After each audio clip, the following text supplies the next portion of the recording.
ઓમ શાંતિ. આપણા જીવનમાં ખુશી ગાયબ થવાના કયા કારણો છે તે તમે જાણો છો?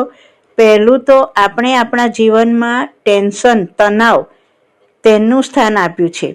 નાની નાની વાતોમાં ટેન્શન, કોઈએ કંઈ કીધું તો તેનું ટેન્શન, કોઈએ કોઈ કોમેન્ટ કરી તો તેનું ટેન્શન, જીવનમાં કંઈ ઘટના આવી તો તેનું ટેન્શન.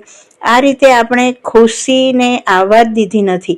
ખુશી અને ટેન્શનને કોઈ તાલમેલ નથી, પ્રીત નથી. એટલે જ્યારે પણ જીવનમાં ટેન્શન આવે છે તો ખુશી આપણાથી દૂર થઈ જાય છે. પછી બીજું સ્થાન આપણે આપ્યું છે જીવનમાં અભિમાન, ઈગો. આજે દરેકને પોતાનો ઈગો છે. ઈગો, અભિમાનને ખુશીને કોઈ મેળ નથી, તાલમેલ નથી. જ્યારે વ્યક્તિ અહંકારમાં હોય છે ત્યારે એક સ્માઇલ પણ તેના ચહેરા પર આવી શકતી નથી. આ રીતે આપણે બીજું સ્થાન આપ્યું છે ઈગોને, અને આ સ્થાન આપણે બાળપણથી જ આપવાનું ચાલુ કર્યું છે. કોઈ નાના બાળકને પણ કંઈ કહેશો કે તેનું કીધેલું ના કર્યું તો તે તોડફોડ કરવાનું ચાલુ કરી દે છે. થાય છે ને આવું? આ રીતે આપણે બીજું સ્થાન આપ્યું છે ઈગોને. હવે ત્રીજું સ્થાન આપણે આપ્યું છે ડરને, ભયને. પેલા એ કંઈ કીધું તો તેવું થશે. આ ભયની દુનિયા છે. દરેકના જીવનમાં કોઈને કોઈ ભય જરૂર છે. નાપાસ થયા કે સક્સેસફુલ ના થયા તો લોકોમાં ચર્ચાનો વિષય બની જશે, તેનો ભય. ઇન્સાન ભયમાં આજે હર દિન જીવી રહ્યો છે. તો આપણે જીવનમાં શેનું સ્થાન આપ્યું છે? ટેન્શન, ઈગો અને ભય. આ ત્રણની સદી છે.